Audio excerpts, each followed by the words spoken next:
Chefs Without Restaurants, episode 52 with Christina Xenos. You know, not everyone has the luxury to hire a personal chef, and I only can have so many clients at once. It's really important to me that people have the confidence to cook and can feed themselves and their families in a sustainable way, in a way that's, healthy for them. This is the Chefs Without Restaurants podcast with your host, Chris Spear. Each week, I'll be speaking with food entrepreneurs and people in the culinary industry. If you're interested in learning more about our organization dedicated to helping people build and grow their food businesses, look us up on the web at chefswithoutrestaurants.com and .org, and on Facebook, Instagram, and Twitter at Chefs Without Restaurants. Now, enjoy the show.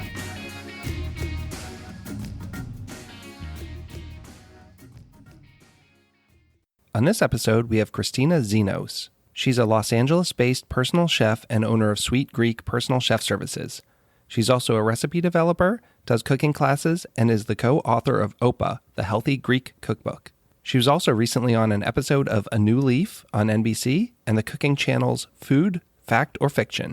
We discuss Greek cooking, getting on a national TV show, how COVID-19 has impacted her personal chef business, and cooking at the James Beard House. Thanks to this week's sponsors, Tyler Wright, Danny Spletter, Ron Krieger, Cafe Bueno, Little Fig Bake Shop, Maryland Bakes, and the Savory Spoon Catering Company. If you want to support the show, our Venmo name is CHEFWORESTOS. If you enjoy the show, have ever received a job through one of our referrals, have been a guest, been given complimentary Chefs Without Restaurants swag, or simply want to help, it would be much appreciated. Feel free to let us know if you have any questions. Thanks so much, and have a great weekend. All right, welcome everyone. This is Chris with the Chefs Without Restaurants podcast. Today we have Christina Xenos. She is a Los Angeles-based personal chef and owner of Sweet Greek Personal Chef Services. She's also a recipe developer, does cooking classes, and is the co-author of OPA, the Healthy Greek Cookbook. She was also recently on an episode of A New Leaf on NBC and the cooking channel's Food, Fact or Fiction. Hey, Christina, how are you doing? Welcome to the show. Hi, Chris. Thanks for having me. I'm so happy to be here. Well, thank you. Yeah, I'm excited to have you on here. So I want to just kind of jump right into it. Why don't you tell our listeners a little bit about yourself, personally, professionally, how you got into cooking and how you started your business? Amazing. I'm a personal chef. I'm based in Los Angeles. This is my second career. I was a journalist before this. I worked for Wear magazine for 11 years, and I started their digital publishing program in Southern California. So I started their website, and then I covered the LA market for them. And when I was doing that, a lot of it was food, restaurant, and chef related. And I always had a love for cooking. I think anyone who grows up in a Greek family has that in them. And it really made me want to circle back and go to culinary school. So while I was working at the magazine, I went to culinary school. So I did 20 weeks of pro cooking and 20 weeks of pro baking at the New School of Cooking in Los Angeles. And I already knew how to cook, but it gave me the confidence to cook at a professional level. So that's kind of how it started. And then I've always been really entrepreneurial, and I learned about personal chefing, and it seemed like the right way to go to be in food at this juncture. And I love cooking for people, but I really love the recipe side as well. And I love developing and modifying recipes, making them healthy, always making them very tasty for the people who read my recipes and for my clients.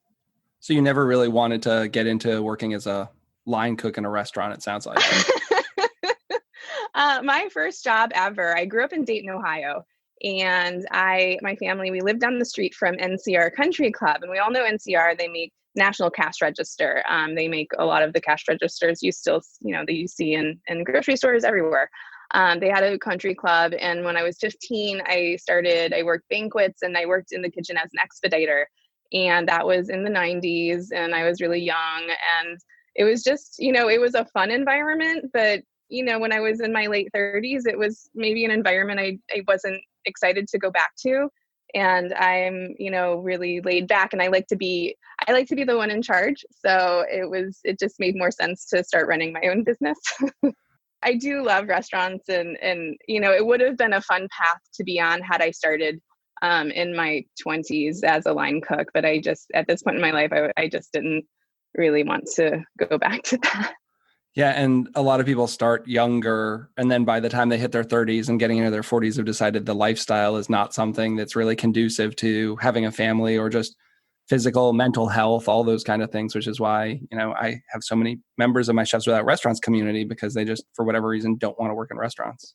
Yeah, I have mad respect for anyone who does. I was at a point in my life where I like the personal aspect of personal chefing is really what drew me to it. So I work really, just very, very closely with my clients. I tailor everything that I make to their dietary preferences, to, what they, their taste preferences. And it's, I cooked for a client yesterday, and I sat down with them for a half an hour, and we talked about the food I was making, the recipes that they, wanted in the future. And it's nice to just be able to have the opportunity to work one-on-one with people and, make them really happy. So I love doing that. So what does your client base look like? Are they people on a recurring schedule where you're cooking for them every week or a couple days a week, or just kind of like independent catering events, or a mix of both? I do both. And so, but what I really love to do, I have a slate of regular clients. Usually I work with them about once a week. I do have a couple people who are they're single and they don't require as much. So normally will go into my clients' homes and cook anywhere from 3 and 5 entrees at one time. And then they hire me because either they don't have time to cook, they don't want to cook, or they have allergies, they have extremely restrictive diets. I have a client right now who he's gluten-free, he has a nut allergy, a soy allergy, and he can't have dairy or eggs. So that is, if I were a person that wasn't so into cooking, that would just be paralyzing for me to try to cook for myself or even try to eat out with the cross-contamination and issues and not knowing exactly what's in food. So that's where he calls me, and then I obsess about his menus. And it's such an interesting troubleshooting opportunity for me to make things taste good for him and allowing him to eat and enjoy food without, being petrified that he's going to have an allergic reaction. So yeah, I mean, anywhere from families to individuals, and things like that. So I really, a lot of people want to lose weight. My other favorite client is I do a lot of work for women who have just had babies, so postpartum services. And I love those clients because I can, be in there with them. And for one of my clients, I was there the day they brought their baby home from the hospital. And these women, they need to eat, and they need to eat well, and they need a lot of calories. So as opposed to my clients who don't want to eat any carbs at all, I get to make pasta dishes and lasagnas and, all kinds of really, really fun stuff for them. So that's so fun. Obviously, you specialize in Greek cuisine, but I'm sure you do a lot of non-Greek food with your customers. But yes. What are some of your favorite dishes? I mean, are there special dishes that your customers really love that play to the Greek cooking? Absolutely. I make a lot of pastizo and moussaka for people. So pastizo is, it's most similar to a lasagna. So it's pasta with bechamel and a meat sauce. So the pasta is on the bottom, the meat sauce is in the middle, the bechamel is on the top.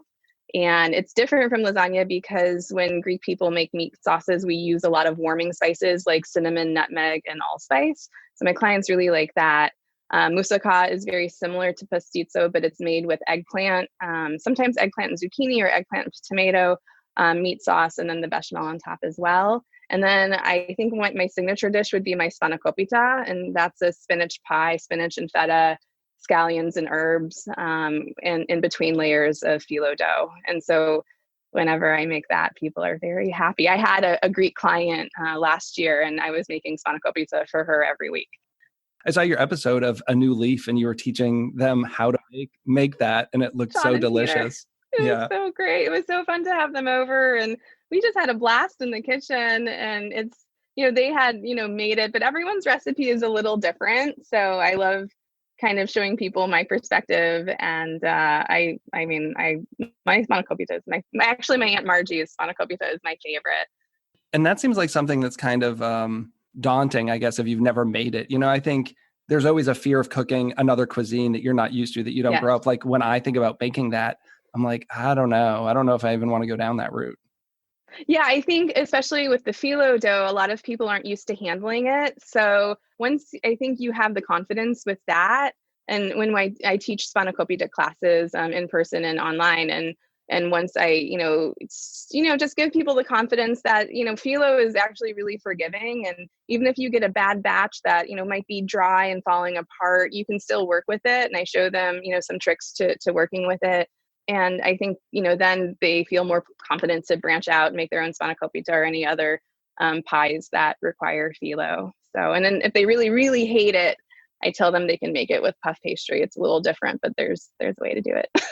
So do you do a lot of cooking classes? And who are they for? Are they for like existing clients that they want to have a party, or do you host them in some kitchen somewhere in town? Before COVID, I was doing I was, going into people's homes and teaching them. A lot of times, people they want to familiarize, they've either never cooked, or this is, they're in a new kitchen. Or I had a woman who came from Armenia who just wasn't used to, kitchens in the US or, grocery shopping. So, we did all the grocery shopping together. Then we went back to her kitchen. And, I just familiarized her with, her pots and pans and her stove. And we made, Greek and Armenian cuisine have a lot of overlap. So she was able to pick recipes, and we would make, 3 different recipes every time I went in there. And that was really fun. So I do a lot of one-on-one work, a little less so now with COVID, but so I kind of pivoted and switched to online so people can hire me for a private session, and we can do about 2 or 3 dishes depending on the recipe and how much time they have. I also do once or twice a month I'll post a cooking class, and we'll do one recipe. So last week we did it's called kolokito ketedes in Greek, but it's a zucchini patty.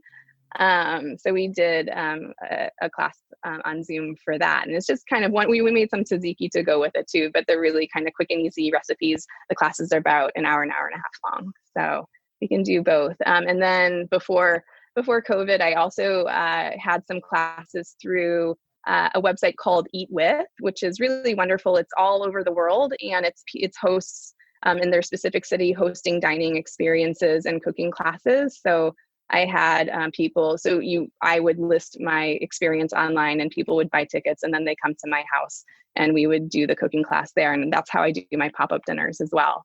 So there's that. And then we have a cooking school in LA that I've taught Greek cooking classes to as well. So it's a variety of things. And I love connecting with people and showing them how to make the recipes, and it's a blast. And you have a large blog component to your website with lots of recipes. So it sounds like you're someone who really loves teaching people how to cook. How important was that when you were setting up your website, that you would have a place to share recipes? Is that something you always wanted to do and be a part of your business? Yeah, I mean, the reason I called my business Sweet Greek Personal Chef Services is because I first had the aspiration to have the blog before I even started my cooking business. And that was just the domain I had, and it seemed, like a good nexus for everything. So I had the blog even before the cooking business, and then I just, kind of rearranged things. But not everyone has the luxury to hire a personal chef, and I only can have so many clients at once. It's really important to me that people have the confidence to cook and can feed themselves and their families in a sustainable way, in a way that's healthy for them. I think just seeing the range of health problems we're having right now in the US and all over the world, people eating highly processed foods.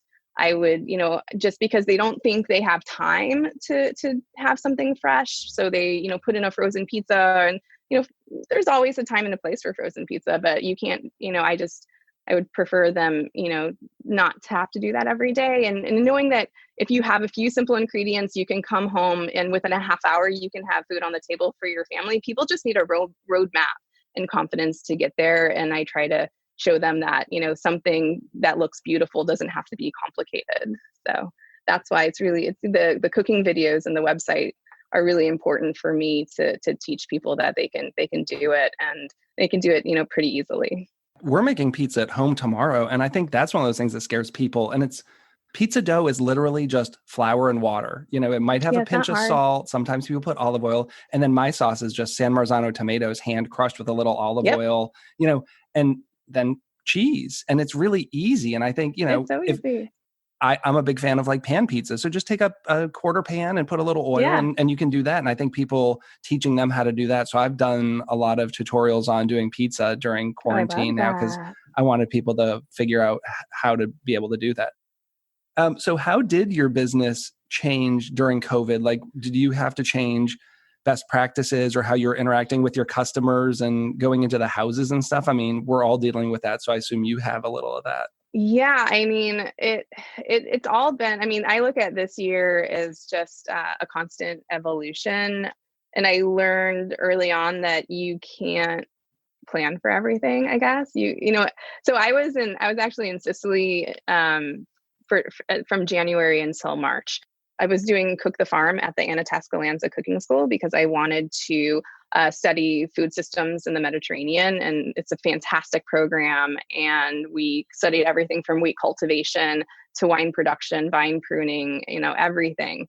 And then just can't say enough about it. It was just an amazing experience. But once, the coronavirus started taking hold in Italy, we had to pivot really fast and we weren't quite able to finish our 8 weeks there. So then I had to come back to the US, but I couldn't come back to LA because we had a tenant in our house here. So my husband was in New York with his family. So I had to go to New York. Then I just slowly, kind of saw everything dissipate with the lockdown orders in LA. I knew I couldn't, be here to cook for my clients. And frankly, my clients, didn't want me, they were on, really hardcore lockdown. They weren't leaving. They were getting everything delivered and I wasn't able to operate my business.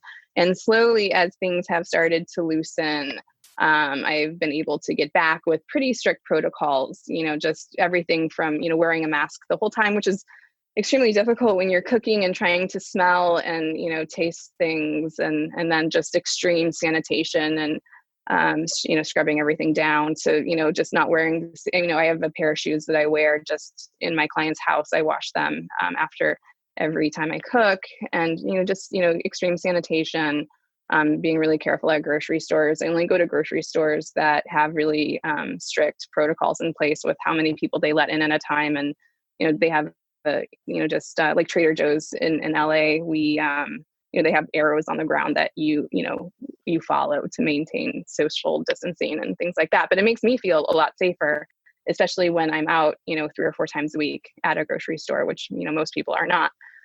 So yeah, I've pivoted in that way. And, I'm happy that I'm back cooking in people's homes. And then I'm, instead of hosting cooking classes on site, I've been pivoting over to Zoom and that's been, really fun. And it's not the same, but it's still great because now I can connect with people all over the world. So I had a cooking class last Saturday. I had people from, the East Coast, New York and Philly. And then I had someone from London. So it's been great. I mean, I love it. Yeah, it's weird. What you give up in person, you gain with access, right? It's kind of like the podcast.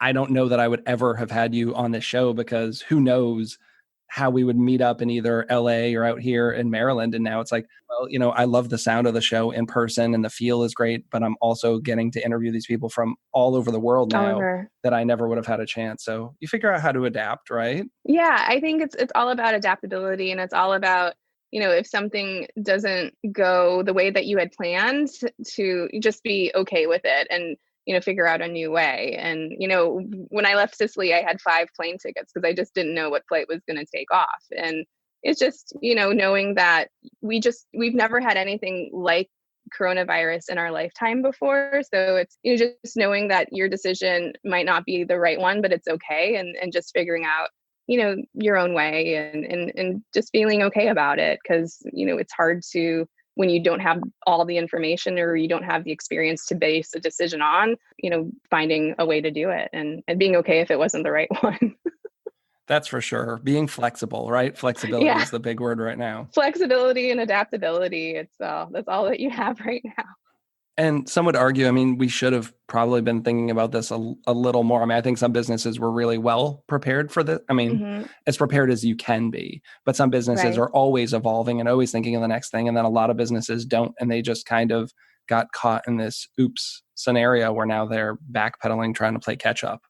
Yeah, I think so. I feel my friends, a lot of my friends who are into like catering large events, they switched over to takeout and some, farm box stuff where people could pick up groceries and stuff. And it's not the same, but they were able to pivot. But yeah, I mean, certain industries got hit. The event industry just got decimated, and restaurants. I mean, my friends who have restaurants here in LA are just really stressed out right now because yesterday we had to close them down again. And yeah, it's a really strange time. I hope it ends soon.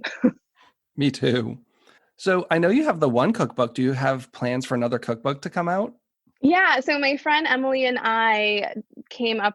Emily was in Greece a couple years ago and was there for the saffron harvest. So in northern Greece, near Thessaloniki, there's a group of villages in the Kozani area where they harvest a lot of saffron, and she has these beautiful pictures. So the beginning, or actually late last year, I came up with about I think 10 recipes, and we shot them and we're working on a saffron cookbooklet, like a small cookbook that should come out in the next couple months. And then I put together just a list of I think it's going to be 12 or 15 favorite summer recipes. Since not many of us will be able to travel to Greece this summer, I wanted to bring Greece to you. And that will be available really soon as a free download on my website. So if you go to my website, you can just type your name into like the email box, and then I can email you when that's ready to be downloaded. So it's just, like, just the everything basic from a village salad to I do these, it's called imam bialdi. It's a stuffed eggplant with tomatoes and feta cheese. So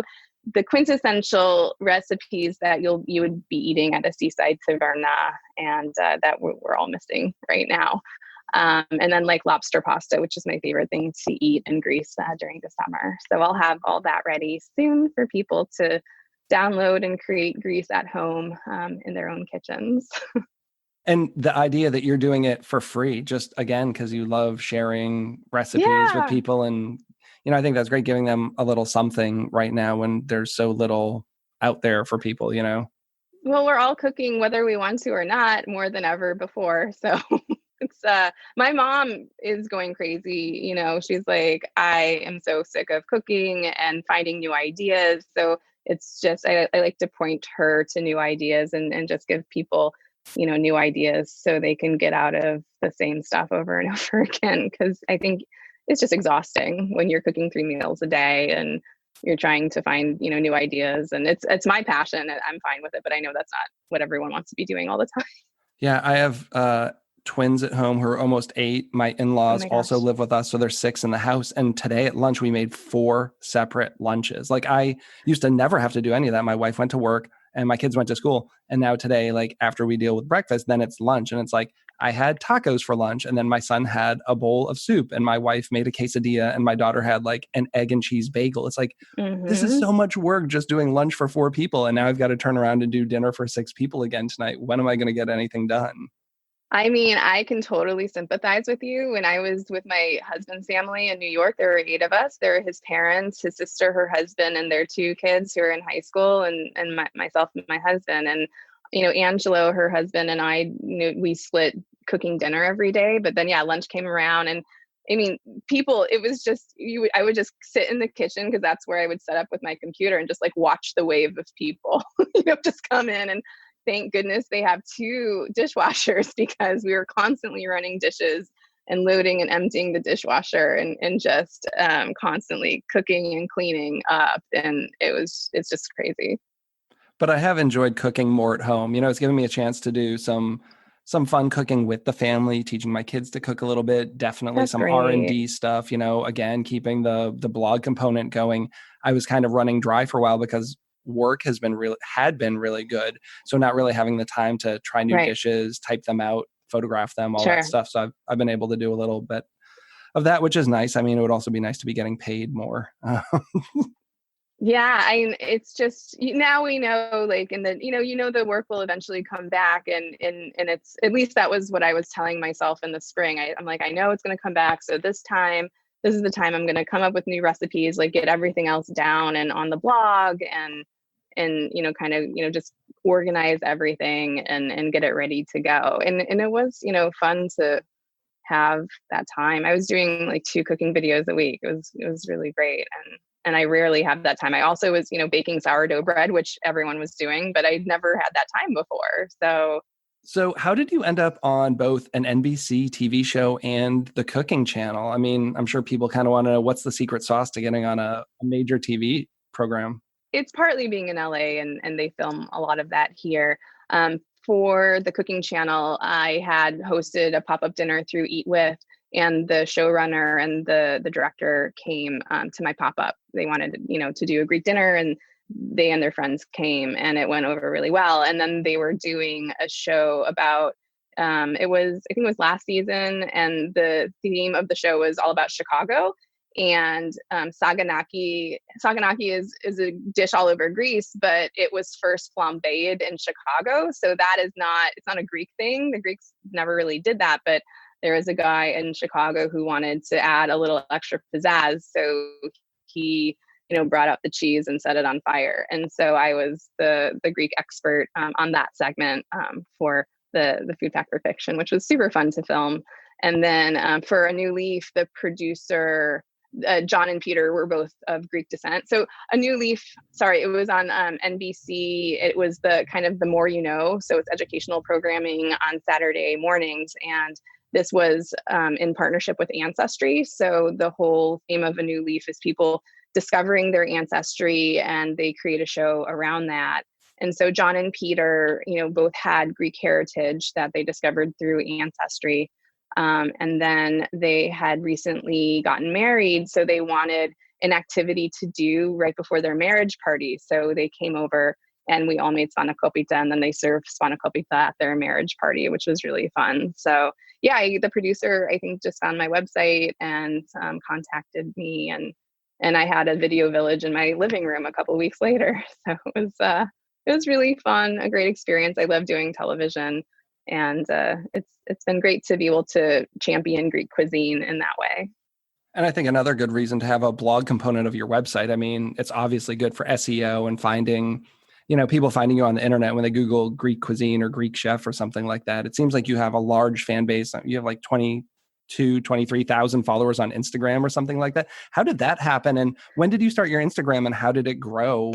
I started it in 2012, so it's been around for a while, and I was posting so much food content when I worked at the magazine, and I think just being in the early days of it and being interactive with everyone, and then even so when I pivoted mostly to doing recipes and food and finding my niche in Greek food, that has really helped grow my following as well. So I think it was easier when you started out because people wanted to follow more people. Now it's gaining followers is hard, but it's really important to me just to connect with the ones that I have, and doing that in an authentic way, and posting good content for them and inspiring them, and just being there. I love doing Instagram stories because I don't know, I like to over curate things. That's just me. So like if I don't have the right photo, I won't post that, but I'll do stories all day long. So yesterday I was in my client's home, and I roasted a chicken for her. I fried chicken for her, and it's just fun to like put those little bits up on stories. And I just love connecting with people there. And I've met so many people around. I've met you, and I met just, so many fun people around the world, from like Morocco and Egypt and, Australia. And it's so fun to connect with people, and Instagram being that vehicle it's amazing. It's like when you see someone at the grocery store that you kind of recognize, and you don't know if you know them or internet know them. And now we're all wearing the masks. So I go to the grocery store and I'm obscured. I got my glasses and my hat on and this mask, and you just make eye contact with someone. You're like, I kind of feel like I know them from the internet, and I don't know. I just don't want to go over and say hi right now. So I'll just kind of give like a nod. It's like your brain does something. I had this experience where I was at an engagement party for my husband's friend in Beverly Hills, and I was getting a drink at the bar, and Seth Rogen walked over, and I like my brain was like, you know this person, and I was like, oh hey, and then I was like, oh, I don't know you. Like, but my brain knew you, and now I know who you are, and I definitely don't know you, and then I felt really weird. But Yeah, I've also said hey to someone who I thought it was someone I knew. It's like, hey, how's it going? I'm like, hey, do I know you? I'm like, yeah, Josh, right? And they're like, no. I'm like, oh, that's kind of awkward. Sorry. So I see that you did a dinner at the James Beard House. Is that I right? did. Yeah. How exciting was that? I mean, as a chef, that seems like something I've always wanted to do. I've never been invited there, and maybe someday. But what was that experience like, and how did you end up doing that? Yeah, it was epic. It wasn't my dinner, so I'll say that. It wasn't I was invited to cook there. It was not me who was the main chef. So, but it was still an amazing opportunity. I'm a member of La Dames des Escoffiers, which is an international women's organization of culinary people. So anywhere from people who write about food to chefs to people who work in food PR. And it's been around for a really long time. And my mother-in-law was also a member in her time in the 70s and 80s. And so they did, I think it was, I don't know exactly who organized it, but it was the Southern Aegean Council, and they hooked up with the James Beard House and La Dames des Escoffiers. And Arghio Babariju, she's basically the godmother of Greek cuisine. She was invited to cook at the James Beard House, and La Dames put together a team of chefs. So my writing partner, Theo Stefan, and I from the West Coast, two chefs from South Florida, and then two chefs from New York. We all came together and supported her and her team, and it was incredible. It was a lot of work, but Arghio is like the most wonderful person to work with, and it was really cool to be able to cook her recipes. And it was an insane amount of food that we made. And I mean, if you've ever seen that kitchen, it's so small. It's just what people pull off in that kitchen is pretty incredible. And it was March of 2018. There's still some insane storms that were rolling through. So there's like a huge snowstorm when we were there, like the day before. So things got really weird with just logistics and produce being delivered and things like that. But we did a media lunch for, I think, 60 people in the afternoon. And then we did an 80-person dinner in the evening. And it was the most insane and most wonderful day of my life. And I am so thankful to have that experience. And I hope to be there again in some capacity one day, but just wonderful. My mother-in-law was there with my husband, which was really wonderful. And I loved it. Absolutely loved it. That sounds amazing. I can't imagine. And cooking with someone like that, how cool. I would almost rather go and cook with someone else like that than go and be the one and just kind of be able to be in their presence. Yeah, I was really happy to not have to handle any logistics. And I was just, I was there offering, I understood the recipes. And actually we made my dish that I handled was the lamb fricassee, which I make all the time. It was fun to see her spin on it. And it was really special to be able to work there in that context though, and work under her and champion these recipes. But yeah, I was really glad I didn't have to like coordinate any of that. And then we, so basically anyone who does the dinners there, they have to do a whole lot of prep beforehand. So the day before we were, prepping everything at this huge catering kitchen in Lower Manhattan. And I've never, done anything of that magnitude before. So it was really interesting to see how that all worked out. But it was like, we were prepping the lamb, and then we were just, finely peeling very tiny potatoes for the soup. And it was all really cool. So I can't wait. I would love to do that again. I always like to do a speed round. Is there anything you want to leave our listeners with before we kind of jump into the speed round? Oh, okay. You can check out my website, mysweetgreek.com, and all my info is there. Links to my Instagram is xtina, XTINA, XENOS. So I post all my videos on Instagram and my recipes on my website. And if you have a question about a recipe, I will answer you. We put together really comprehensive show notes, both within the RSS feed there and across social media. So people will definitely be able to find you. Cool. Yeah. So yeah, reach out, say hi. We just like to throw some questions out there to kind of get a feeling for everyone with what they like, don't like. But I always kind of ask similar questions. So do you have a favorite tool in the kitchen that's maybe accessible for everyone? Like if you recommended a piece of gear, what would it be? Yeah, off the top of my head, I love my microplane because I try to microplane everything. I hate chopping garlic, but I love just like finely grating garlic into everything from a salad dressing to like on top of fish. That texture of garlic lets it penetrate even more. And I pretty much zest everything. So if I'm using a lemon in a dish, which I use a lot of lemon, I'm zesting the lemon and using the lemon juice. So I think a microplane is pretty underutilized, but it's something everyone should have and use.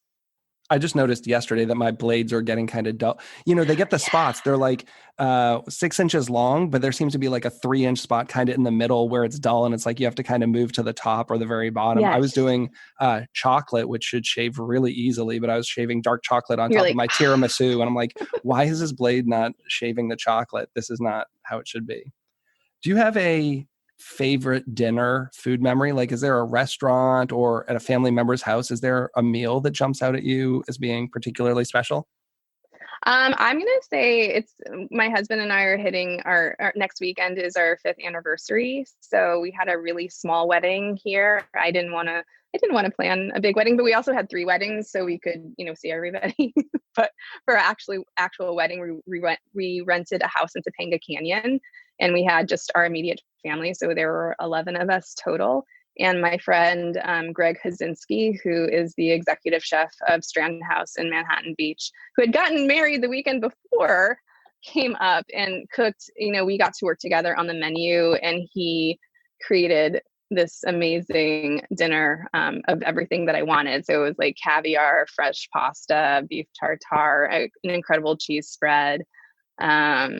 I think I can't remember, like ribeye camp and just like ridiculous stuff where I was just I loved my wedding, but I was like it was all about the food. So I'm totally with you on that one. We catered our own wedding, which seems kind of insane, but yeah, my really? wife was a chef at the time, and our whole wedding party were chefs. So we just rented a big house on Cape Cod, and for the week, it was just like a whole crew of chefs. My best man was a chef, Oh my groomsman. So we just God. went and bought all the stuff and catered it ourselves. And I think I would still do that again today. I mean, it seems a little crazy. There's some things I do differently, but being a bit of a control freak and a big fan of food, I don't think I'd want it any other way.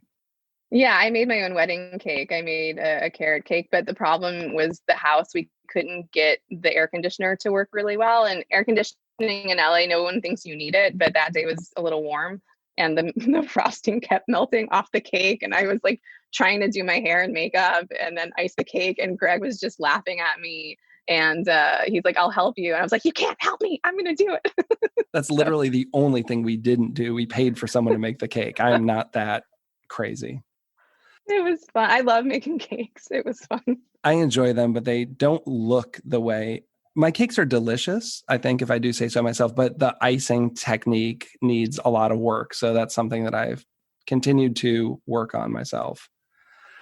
Do you have any favorite culinary resources that aren't yours? I mean, obviously people can go to your website and your book, but do you have favorite other cookbooks, websites, chefs to follow? Where would you recommend people look? Yeah, so I'm not really a baker. So I mean, I'm baking a lot of things now, but I wouldn't say that's my specialty. So the Sally's Baking Addiction, her recipes are phenomenal and they work really well. I know, she must test them meticulously because they work for me always. So I love I love her blog. And then my dear friends in LA, they're called Husbands That Cook. They're really wonderful, and they're all vegetarian, and they have really, really fun, modern, delicious recipes. So I love them. And then, I mean, so as a personal chef, I'm, I need to, sometimes make recipes quickly and without a lot. I mean, I always test everything, but if I need something that I can't take a lot of time to test. I mean, Ina Garten, Barefoot Contessa, I know she meticulously tests her recipes and I trust them implicitly. So everything I've made from her has been pretty spot on. And, they're good. They're really, I made her fried chicken yesterday and I loved it. It was delicious. So those are my three right now.